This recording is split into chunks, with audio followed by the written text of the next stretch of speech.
So hello guys, सो आज का हमारा प्रैक्टिकल है to determine the semicarbazone derivative of acetone and report it. ठीक है, तो सिंपल देखो, इस एक्सपेरिमेंट सबसे पहले एम लिखना जैसा कि यहाँ पे लिखा हुआ है। ठीक है, इस एम को आपको लिख लेना है। देन ऑपरेटर्स पे आते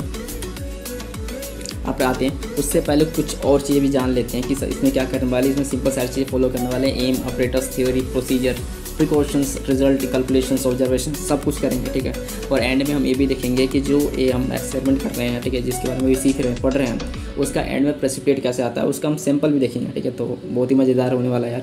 ठीक है, रहना एंड तक। ठीक है, तो सबसे पहले हम कहाँ थे, हमें आपको ऑपरेटर्स में क्या क्या चीज़ें लेनी है। आपको कॉनिकल फ्लास्क लेना है, बीकर लेना है, फनल लेना है, फिल्टर पेपर लेनी है, टेस्ट ट्यूब, ड्रॉपर। ठीक है, और इलेक्ट्रॉनिक बैलेंस लेना है। इलेक्ट्रॉनिक बैलेंस आपको लेना नहीं है, ठीक है, सबके लिए कॉमन होता है, लैब में रखी होती है, तो आपको लेना नहीं है। ओके, देन केमिकल रिक्वायर्ड्स में आपको क्या क्या चीज़ें आती हैं। इसके अंदर आता है आपको सेमी कार्बाइड हाइड्रोक्लोराइड, ठीक है, sodium acetate and acetone and distil water. ठीक है, डिस्टिल वाटर की pH 7 होती है, आपको पता होगा। एंड देन थ्योरी पार्ट बताते हैं। थ्योरी पार्ट में मेनली हमें सेमी कार्बाइड के बारे में बता रखा है, उसकी प्रॉपर्टी के बारे में बताया हुआ है। ठीक है, सेमी कार्बाइड की ऑक्सीडेशन रिडक्शन जो भी इसकी प्रॉपर्टी है। देन इसके पास इसकी एसिडिटी बेसिसिटी के बारे में बता रखा है एंड पीएच के बारे में डिस्कशन कर रखी है हमारे पास थ्योरी के अंदर। आप पढ़ते तो काफ़ी अच्छे से क्लियर हो जाएगा। देन आते हैं हम केमिकल रिएक्शन थे। केमिकल रिएक्शंस हमारे पास में क्या होता है, केमिकल रिएक्शन मेनली जो इस प्रैक्टिकल है उसमें हम सेमी कार्बाइड हाइड्रोक्लोराइड को, ठीक है, हम एसिटिक एसिड से in the presence of sodium acetate, ठीक है, जो रिएक्शंस फॉलो होती है वो हमारे पास होती है न्यूक्लियोफिलिक एडिशन रिएक्शन होती है। ठीक है, in the followed by the elimination होती है, और वहाँ से हमारे पास जो प्रोडक्ट में फॉर्म होता है वो हमारा होता है semi carbogen derivative of acetone, यानी जो हमारे पास है यही हमारा डेरिवेटिव होता है। ठीक है, और बाकी बाई प्रोडक्ट यहाँ पे NaCl एंड की salt, water and acid form होते हैं, weak acid. Okay, then mechanism यार, मैकेनिज्म हमारे पास ठीक है, एक कार्बोकैटायन से शुरू होती है, सिंपल है। ठीक है, न्यूक्लियोफिलिक एडिशन रिएक्शन चलता है जैसे कि पहले बताया था, स्टेप बाय स्टेप सारी चीज़ें बता रखी है, और एंड में वाटर का एलिमिनेशन होकर हमारे पास जो डेरिवेटिव है, ठीक है, डेरिवेटिव हमारे पास यहाँ से निकल जाता है, semi carbogen derivative of acetone निकल के आ जाता है यहाँ पे सिंपली। तो मैं तो यही कहूँगा कि आप लोग इसको, ठीक है, 2-3 बार, कम से कम 2-3 बार तो लिख के प्रैक्टिस कर लें, सो दैट आपके दिमाग में बिल्कुल अच्छे से फिक्स हो जाए मैकेनिज्म, ताकि एग्जाम के टाइम पे आपको कोई भी दिक्कत ना हो। ओके, देन आगे प्रोसीड करते हैं। देखो, ऑब्जर्वेशंस में हमारे पास क्या लिखते हैं, मेनली 2 चीज़ लिखा जाता है कि जो आपने क्रिस्टल निकाला है, प्रेसिपिटेट निकाला है, उसका आपका कलर कौन सा है और शेप ऑफ द क्रिस्टल कैसा है। ठीक है, अगर इसका हम जो बात करें, जो हमने डेरिवेटिव निकाला है और semi carbogen derivative of acetone, वो हमारा पाउडर फॉर्म में होता है एंड वाइट होता है, राइट। देन कैलकुलेशन पार्ट आता है। कैलकुलेशन पार्ट में हमने यहाँ पे जो लिया सिंपल यूनिटरी मेथड लगाई है। ठीक है, बहुत ही सिंपल, जो 11th का मेथड होता है, क्लास 11th में आपने यूनिटरी मेथड पढ़ा होगा आई होप, उसका यूज़ करके हमने सिंपल कैलकुलेशंस किया है, स्टेप बाय स्टेप सारी चीज़ें लिखी हुई है।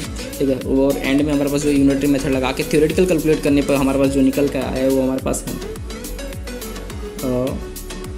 0.847 ग्राम। ठीक है, सॉरी, ये तो हमारा प्रैक्टिकल यील्ड है। थ्योरेटिकल यील्ड हमारे पास निकल के आई है, जो कि इसके लिए यहाँ पर दिखाया हुआ है कि 1 gram of CH5N3O.HCl give 1.03 gram of CH4H9N3O। ये हमारे पास एक्चुअल में डेरिवेटिव है ऑफ एसीटोन है, जो निकल के प्रोडक्ट में हमारे पास आया था।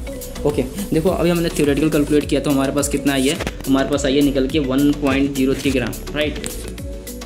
थ्योरेटिकली हमारे पास ये निकल के आया है, बट अगर प्रैक्टिकली हमने जो निकाला है, यानी प्रैक्टिकल प्रेसिपिटेट जो निकल के आया, उसका हम जब वेट मेज़र किया तो हमारे पास कितना निकल के आता है, वो हमारा निकल के आता है 0.847 ग्राम, जो कि उससे काफ़ी कम है। ठीक है, और ये हमारे पास थ्योरेटिकल यील्ड क्या होती है, सबसे पहले थोड़ा समझ लेते हैं। थ्योरेटिकल यील्ड वो होती है जो हमने कैलकुलेशन करके निकालते हैं। ठीक है, यूनिटरी मेथड लगा के जो अभी हमने निकाला यहाँ पे, वो हमारी थ्योरेटिकल यील्ड होती है। ठीक है, इन्हें इतना एक्सपेक्ट होता है कि इतना सामान बनना चाहिए, लेकिन प्रैक्टिकल यील्ड हमारी होती है जो एक्सपेरिमेंटली हमने करके निकाला और बाद में उसका हमने वेट मेजर किया है, वो हमारा प्रैक्टिकल यील्ड होता है। और फिर हम आते हैं परसेंटेज यील्ड पे। अब ये परसेंटेज यील्ड क्या होती है, थोड़ा अच्छे से समझना इसको।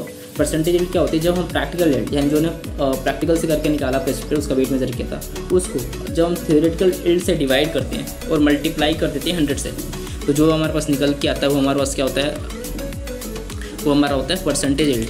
ठीक है, वो हमारा क्या होता है, परसेंटेज यील्ड होता है। आई होप अच्छे से समझ में आ गया होगा आपको परसेंटेज यील्ड क्या होती है।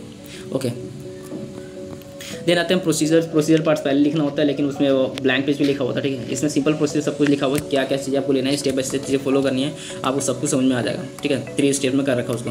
देन प्रिकॉशंस मैं हमेशा बताता हूँ यार, बहुत जरूरी होते हैं, ठीक है। एक अच्छे इल्ड के लिए या एक सक्सेसफुल एक्सपेरिमेंट के लिए आपको प्रिकॉशंस फॉलो करना बहुत जरूरी होता है, ठीक है। कभी कभी हमारे हेल्थ के लिए भी बहुत अच्छे होते हैं, ठीक है। जिससे हम हमारा जो बॉडी है, जो हाथ हैं, कभी कभी हम ग्लव्स नहीं पहनते तो, ठीक है, तो जो एसिड्स होते हैं उससे डैमेज होने के काफ़ी चांसेस होते हैं, ठीक है। तो हमेशा इस प्रिकॉशंस को फॉलो करना चाहिए जब भी हम कोई भी एक्सपेरिमेंट करने जा रहे हैं, तो जो जिस केमिकल से हम परफॉर्म करने वाले हैं उनके बारे में पता होना चाहिए, राइट। देन हम पढ़ते हैं रिजल्ट की तरफ। रिजल्ट में मेनली आपको 3 चीज़ें मेंशन करनी होती है, हमें, ठीक है। 3 चीज़ें मेंशन करनी होती है आपको। उसमें थ्योरेटिकल इल्ड आता है जो कि आप कैलकुलेट करते हो थ्योरेटिक से। देन आता है प्रैक्टिकल इल्ड, यानी जो आपने प्रोडक्ट है, आपका फॉर्मूला एक्सपेरिमेंट से आपने उसका वेट मेजर किया हो।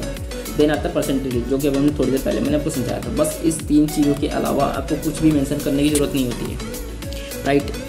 और जैसा कि मैंने बताया था, एंड में आपको सैंपल भी दिखाने वाला हूँ। तो यार ये रहा हमारा सैंपल, ठीक है। अब इसका कैमरे से फोटो कुछ क्लियर नहीं है, बट ऐसा दिखता है कुछ, ठीक है। वाइट कलरलेस ही होता है हमारे पास, ठीक है। अभी ऐसा कुछ आता है, वो कैमरे की स्कैन की वजह से ऐसा हुआ है। ये हमारे पास है डेरिवेटिव, ठीक है। एसीटोन सेमी कार्बोजन जो लिखा हुआ है, ये हमारा डेरिवेटिव है, ठीक। और देखो यार, प्रैक्टिकल पूरा का पूरा फुल चेक है, ठीक है। प्रैक्टिकल फुल चेक है, इसलिए लाइक सब्सक्राइब करने में कंजूसी बिल्कुल मत करना, ठीक है। और अपने फ्रेंड के साथ भी शेयर करना, जिससे तुम्हें अगर लगता है कि उससे इसकी बेनिफिट हो सकता है, ठीक है। टिल देन मिलते हैं, bye bye, love you all. अपना प्यार बनाए रखना, चैनल के साथ जुड़े रहो।